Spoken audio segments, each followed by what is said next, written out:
The United States says it has sent 5 immigrants to the small African nation of Eswatini in an expansion of the Trump administration's third country deportation program. Let me ask you something. Is Africa a home or the world's dumping ground? This week, we saw it again. Eswatini reportedly agreeing to take in dangerous criminals from America. Criminals that even their own countries refuse to take back. And where are African leaders? Smiling, signing deals, taking money, riding luxury cars while our streets become more dangerous and our borders collapse. This is the reality of politics of the stomach, where feeding personal greed comes before protecting a nation's people. And I'm tired of it, and you should be tired of it too. Today we talk about Eswatini, South Africa, and the entire African continent, how our leaders are failing us and why Africa is being sold to the highest bidder. Let's get to it. The continent of Africa is emerging as a key destination for third country deportations by the Trump administration. After sending migrants to South Sudan, the US has now deported migrants to the southern African kingdom of Eswatini. Washington confirmed that 5 migrants, described as criminal illegal aliens, have been deported to Eswatini. The men are nationals of Vietnam, Laos, Yemen, Cuba, and Jamaica. The US government claims these individuals committed heinous crimes, including child rape and murder, and that even their home countries refused to take them back. Just last week, 8 migrants from Asia and Latin America were deported to South Sudan. Those deportations followed a Supreme Court ruling that cleared the way for the US to legally deport migrants to third countries.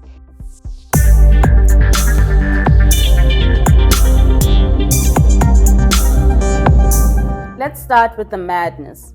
Donald Trump, the man who called Africa countries, reportedly sent criminals from the US, murderers, rapists, gangsters to Eswatini. Why? Because their home countries refused to take them back. And Eswatini's King Mswati said, sure, bring them here. No public consultation, no parliament debate, just quiet deals, and criminals are reportedly dumped in Eswatini, a small country already struggling with poverty, unemployment, and crime. Why would any self-respecting leader agree to this? Because it's not about the people, it's about money, it's about favors, aid deals, background funding, and securing personal luxuries while the people suffer. Let's talk about King Mswati. It is well documented that he enjoys royal jets, luxury cars, and multiple wives while his people reportedly riot over bread and fuel price.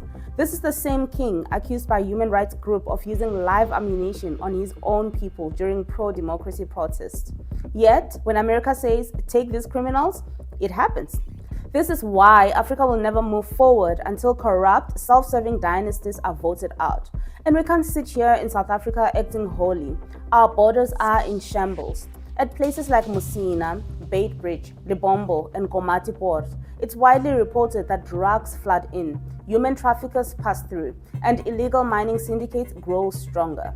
Guns cross the borders while women and children are murdered daily in violent crime. And politicians, they love shouting Ubuntu during elections. But investigative reports expose how they sign questionable contracts with foreign companies, allow criminal syndicates to operate freely, and leave ordinary South Africans unprotected. Even senior police officials like Mkhwanazi have publicly spoken about political interference in crime fighting.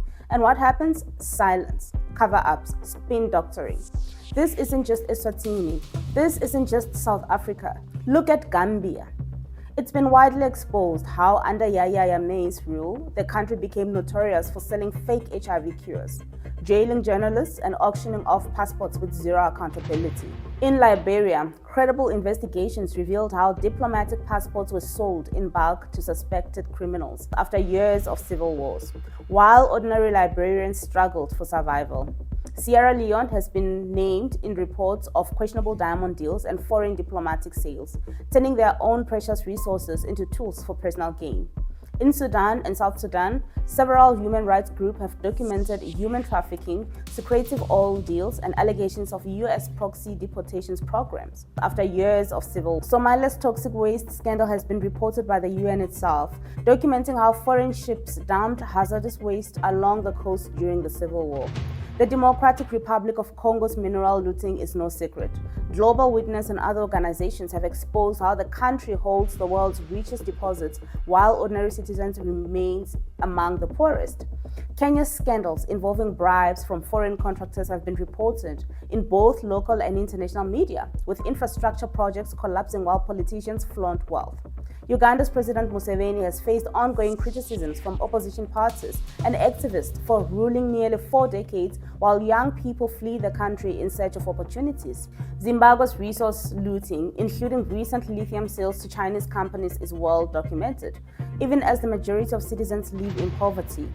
Zambia's debt crisis and the mortgaging of national resources to pay off foreign loans has been covered by multiple economic reports while political elites enjoy lavish packs. Mozambique's infamous hidden debt scandal has been the subject of international investigation, revealing billions stolen with ordinary citizens left to pay the price. In Madagascar, multiple reports have pointed to rare earth minerals and exotic woods being extracted and exported, while citizens remain some of the poorest globally. Cameroon's Paul Biya has faced international criticism for spending more time in Switzerland than at home, while the Anglophone crisis continues to claim innocent lives. Equatorial Guinea's corruption cases have been confirmed in courtrooms abroad. French and US courts have seized luxury cars, mansions, and artworks belonging to ruling elites, all allegedly bought with stolen oil wealth. And where is the African Union? Sitting in Addis Ababa, hosting summits, issuing statements but remaining silent when it comes to criminals dumping, border collapse, and the open sale of African sovereignty. This is why politics of the stomach must end. This is why recycled leaders must be voted out.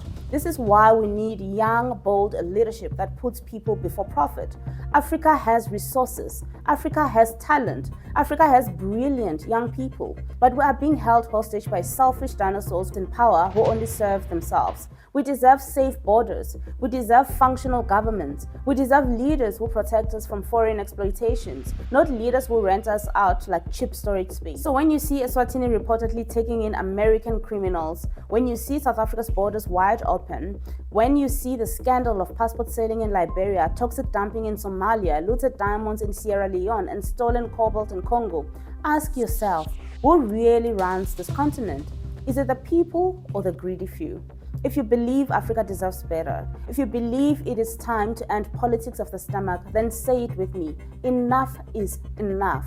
Like this video, comment below, Africa is not a dumping ground, and subscribe to News in Politics, where we always stand with the truth. I'm Nico Enimo, and I'll see you on the next one.